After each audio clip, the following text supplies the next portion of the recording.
अरे रुको रुको, यदि तुम वास्तव में भविष्य बता सकती हो तो मेरा भी भविष्य बताओ। लो देखो मेरा हाथ। सोनू खुद को भविष्यवाणी बताने वाला समझकर झूठ मूठ का सेठ का हाथ पकड़कर देखने लगता है। सेठ जी, वैसे तो आपका भविष्य बहुत अच्छा है, लेकिन आपसे एक बहुत बड़ा पाप होने जा रहा है। लेकिन भाई, मैंने तो कोई भी पाप नहीं किया। सेठ जी, अभी आपने पाप नहीं किया है, करने वाले हैं। आप अपनी पुत्री का विवाह एक पागल लड़के के साथ करने जा रहे हैं। अरे मूर्ख ज्योतिषी, तुम ये क्या बात कर रहे हो? चलो भागो यहाँ से। इतना सुनकर वो दोनों वहाँ से भाग जाते हैं, लेकिन उस ज्योतिषी की बात सेठ के मन में बैठ जाती है। अरे नहीं नहीं, ऐसा नहीं हो सकता है, ये जरूर कोई पागल ही होगा। फिर वे दोनों अपने ही घर के पास आकर वही नाटक करने लगते हैं। फिर उनका सेठ भी उन दोनों की यह सब हरकतें देखकर उनके पास आता है। अरे भाई, क्या बात है, आप दोनों आपस में ही इस प्रकार क्यों लड़ रहे हैं? अरे कुछ नहीं सेठ जी, यह एक ज्योतिषी है, इसने कहा था कि कल मेरा बैल मर जाएगा, तो इसकी बात सही हो गई है। आज मेरा बैल मर गया है। मुझे लगता है कि मेरे बैल पर इसने ही कोई जादू टोना कर दिया है। अरे नहीं नहीं भाई, मैं कोई जादू टोना नहीं जानता हूँ, मैं तो बस तुम्हारा भविष्य बताया था। तो फिर ठीक है, तुम बताओ कि मेरा भविष्य क्या है।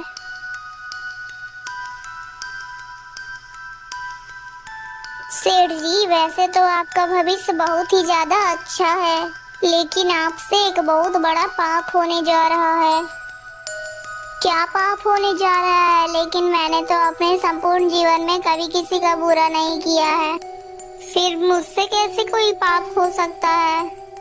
सेठ जी, आप जिस लड़की से अपने पुत्र का विवाह करने जा रहे हैं वो एक राक्षसी है जो इंसानों का खून पीती है। यदि वो यहाँ आ गई तो वो सबका विनाश कर देगी।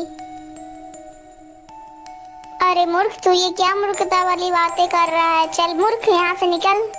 इतना सुनते ही दोनों भाई वहाँ से भाग जाते हैं। उस सेठ के मन में भी यह बात बैठ जाती है।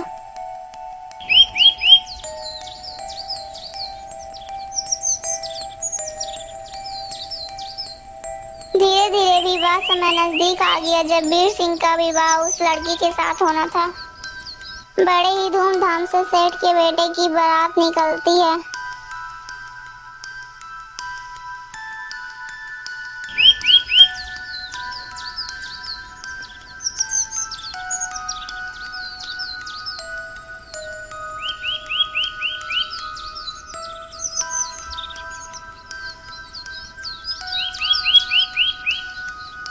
बारात चलते चलते जल्दी ही नगर के पास पहुंच जाती है। अरे बड़े भैया, पूरे दिन तो आप घोड़े में बैठे बैठे थक गए होंगे और भूख भी लगी होगी, ये लीजिए कुछ फल खा लीजिए। वीर सिंह ने उन दोनों भाइयों के द्वारा ली गई फलों को खा लिया। वीर सिंह के दोनों भाई बहुत ही दुष्ट थे। उन दोनों ने उस फलों में नशीली दवाई मिला दी थी ताकि वो सेठ के सामने अच्छे से न रहे और ये दोनों उसको पागल कह सकें।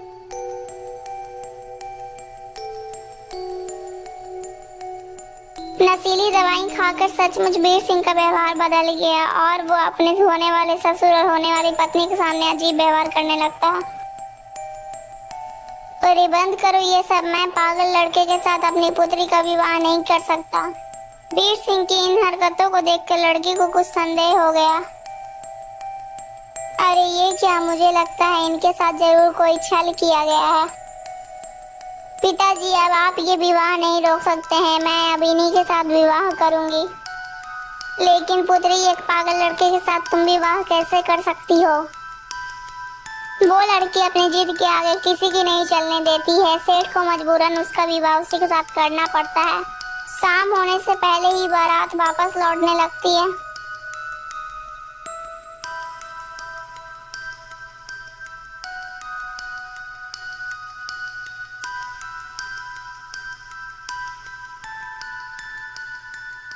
उन सभी को चलते चलते रास्ते में ही काफी रात हो जाती है।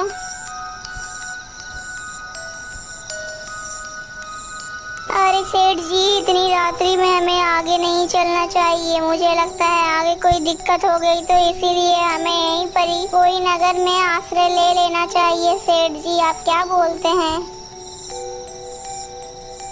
हाँ मुनीम जी, आप बिल्कुल सही कह रहे हैं। हम आगे आने वाले नगर में ही कोई आश्रय ले लेंगे।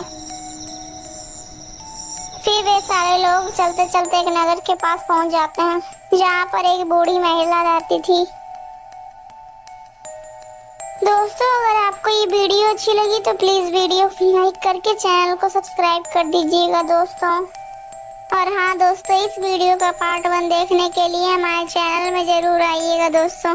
इसका पार्ट 1 हमारे चैनल में आपको मिल जाएगा। दोस्तों, अगर आपको इसका आगे की कहानी भी जाननी है तो प्लीज हमारे चैनल के साथ जुड़े रहिएगा दोस्तों।